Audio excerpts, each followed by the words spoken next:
The P-51 Mustang, the fighter that won the war. Imagine you're a B-17 bomber pilot in 1943, flying deep into Germany. Your formation of flying fortresses drones through flak and fighter attacks. The Luftwaffe is hitting you hard. Messerschmitt and Focke-Wulf fighters tear into your formation. Bombers explode and fall from the sky. Your fighter escort had to turn back hours ago, running low on fuel. You're alone in hostile skies, and the fighters keep coming. You watch helplessly as more bombers go down, knowing you might be next. Then, in early 1944, everything changes. You're on the same mission, deep into Germany. The fighters attack, but this time, something different happens. Sleek, silver fighters with distinctive squared-off wings and air scoops under their bellies appear. They tear into the German fighters with devastating effectiveness. The Luftwaffe breaks off. Your formation continues to target, drops its bombs, and returns home safely. Those silver fighters stay with you the entire way, there and back, fighting off every attack. The fighter is the P-51 Mustang, and it changed World War II. It gave the bombers what they desperately needed: long-range fighter escort capable of protecting them all the way to any target in Germany and back. It restored the balance of air power over Europe. Most importantly, it defeated the Luftwaffe, destroying German fighter forces in combat and on the ground, achieving air superiority that made Allied victory possible. This is the story of the greatest fighter aircraft of World War II. It's a story of innovative design, international cooperation, and inspired engineering. It's about American industry, British vision, and a miracle engine that transformed a good fighter into a legendary one. Most of all, it's about the pilots who flew this magnificent machine into the most dangerous skies in history and won.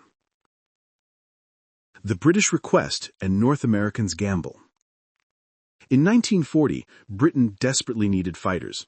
The Royal Air Force had won the Battle of Britain, but needed replacements for damaged aircraft and expansion for future operations.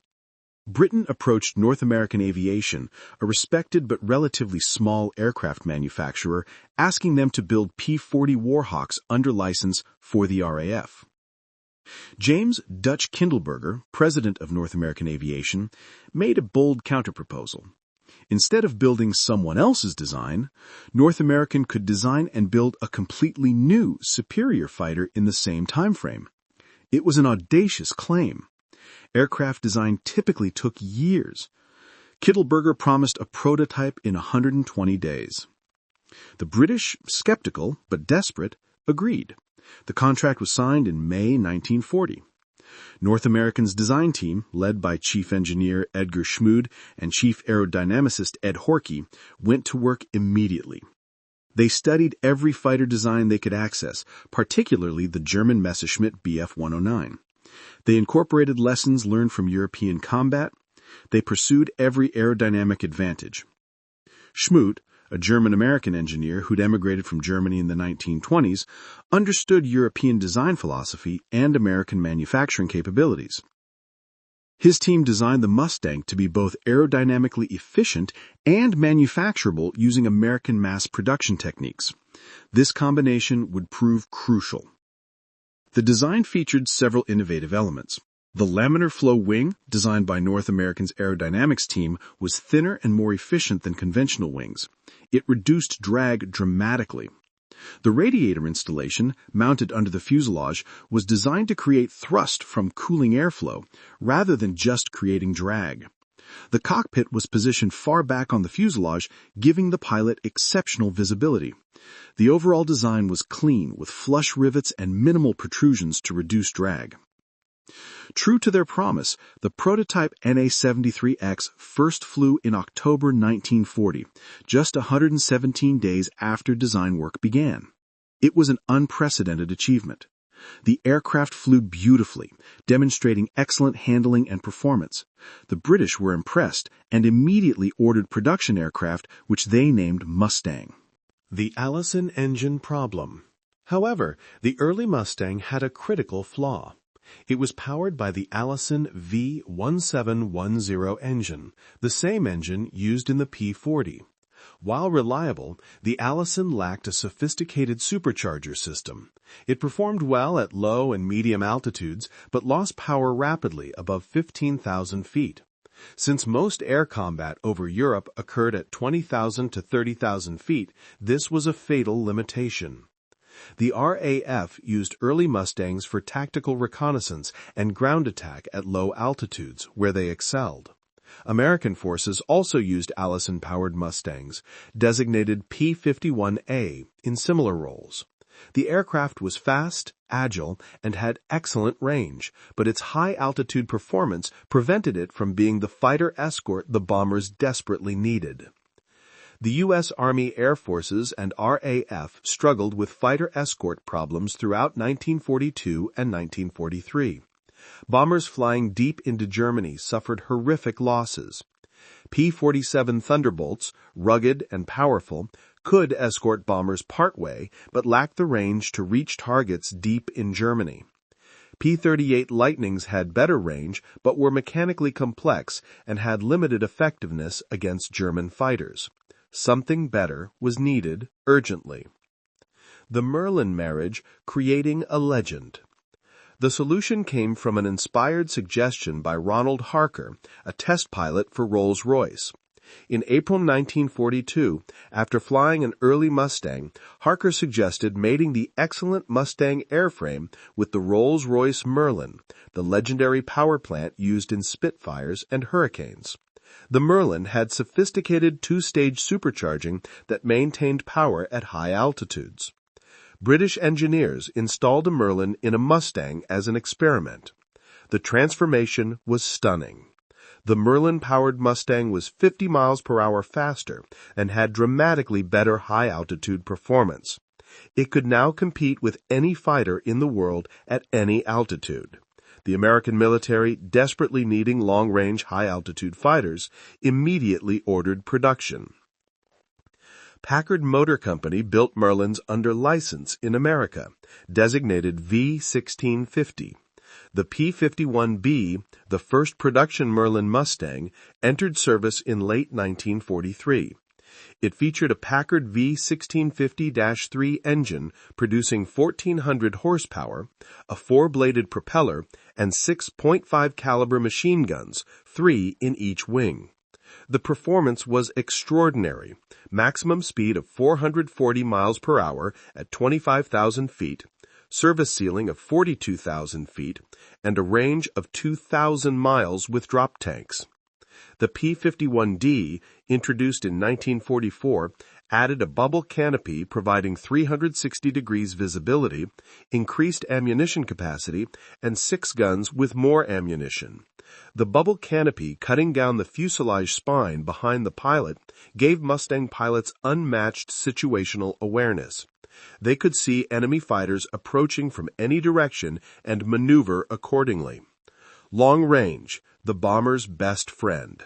The Mustang's most important characteristic was its extraordinary range.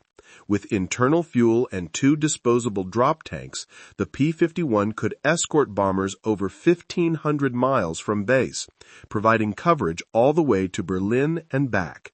This was double the range of other fighters and exactly what the bombing campaign needed. The key to this range was efficiency. The Mustang's aerodynamically clean design meant it consumed less fuel at cruise speed than other fighters.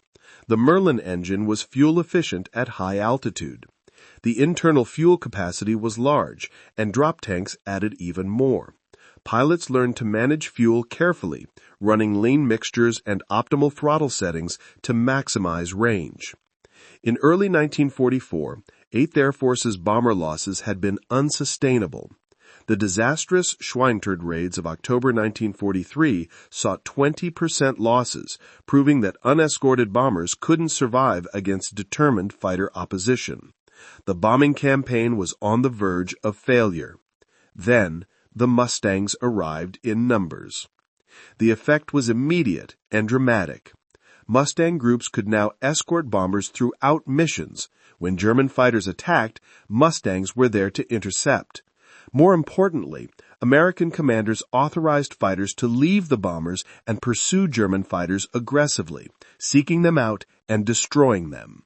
The Mustang's performance meant it could catch any German fighter, and its 6 heavy machine guns ensured that hits were lethal. Destroying the Luftwaffe. The systematic destruction of the Luftwaffe began in earnest in spring 1944. American strategy evolved beyond defensive escort. Mustangs would escort bombers, but also strafe German airfields, destroying aircraft on the ground. They'd hunt German fighters throughout their patrol areas. They'd attack transportation, preventing German fighters from redeploying to meet bomber streams. Big Week in February 1944 saw massive air battles where American fighters and bombers targeted German aircraft production facilities while engaging the Luftwaffe in massive air battles. The Mustang groups claimed hundreds of German aircraft destroyed. German fighter losses were unsustainable. Experienced pilots died faster than replacements could be trained. The Luftwaffe tried everything to counter the Mustang. They developed new tactics, new aircraft, even jet fighters. But nothing worked. The Mustang was simply superior in every meaningful way, except turn radius. And even that advantage German fighters possessed was offset by the Mustang's energy retention and dive speed. In combat, Mustang pilots could choose to engage or disengage at will. German fighters couldn't escape and couldn't force combat on unfavorable terms. German pilots learned to fear the Mustang. They called it the Cadillac of the sky, acknowledging its superiority. Luftwaffe ace Adolf Galland said after the war, "When I saw Mustangs over Berlin, I knew the jig was up." He understood that fighters with the range to penetrate deep into Germany meant the Luftwaffe couldn't defend anywhere.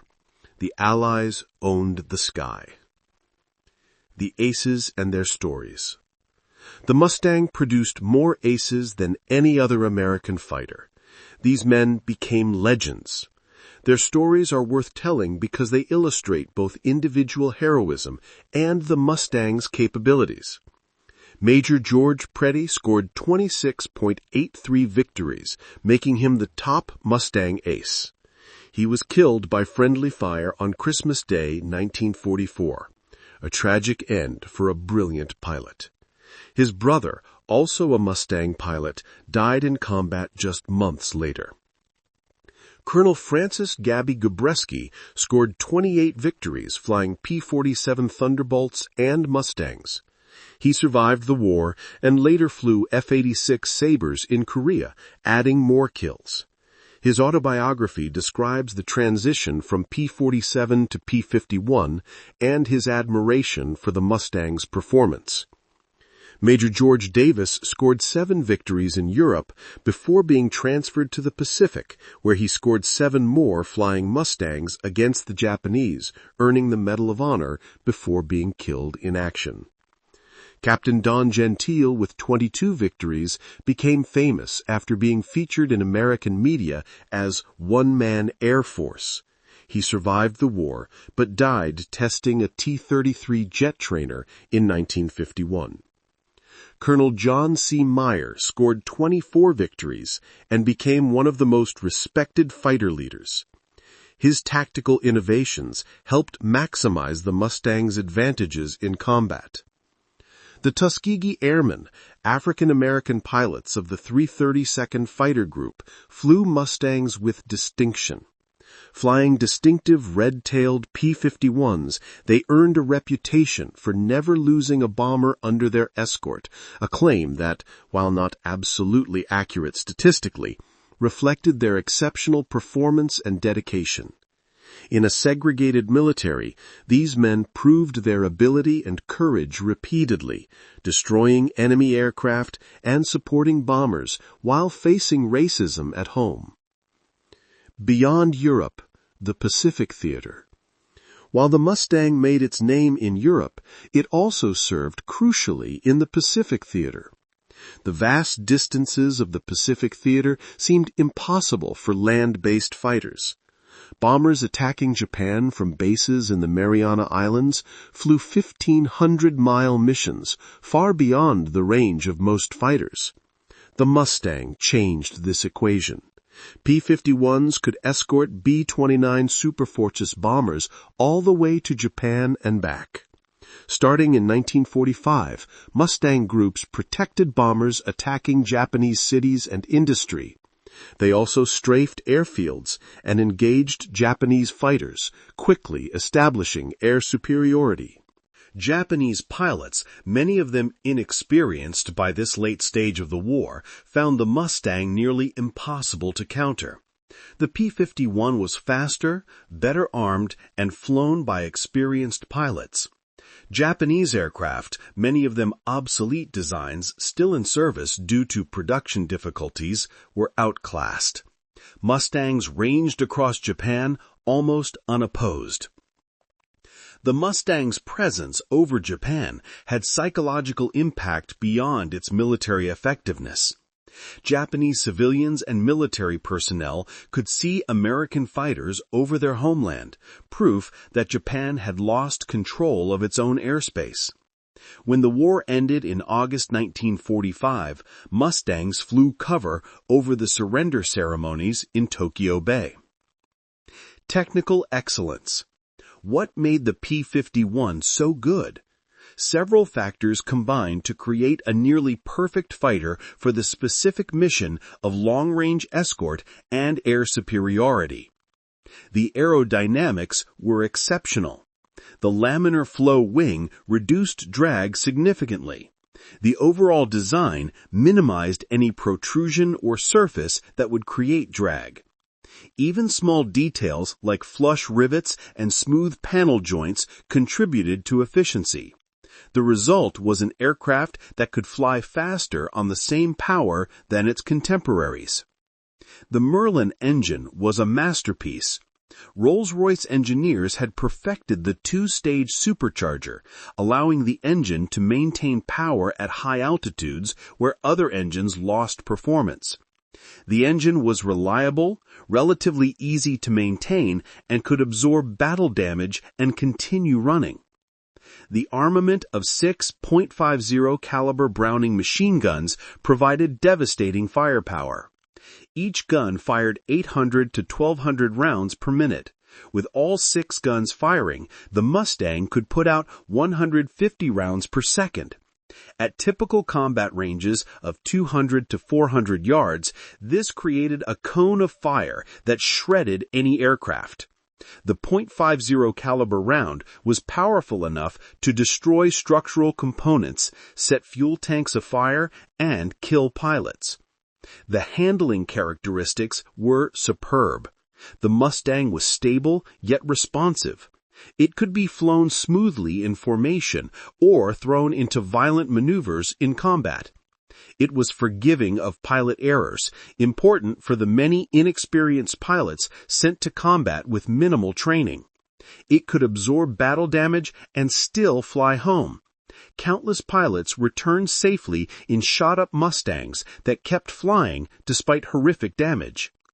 Production and variants. North American aviation built over 15,000 Mustangs during the war. This massive production effort required sophisticated manufacturing techniques and coordination across multiple factories. The Mustang was designed from the beginning for mass production, with components that could be manufactured separately and assembled efficiently. Various models served different roles.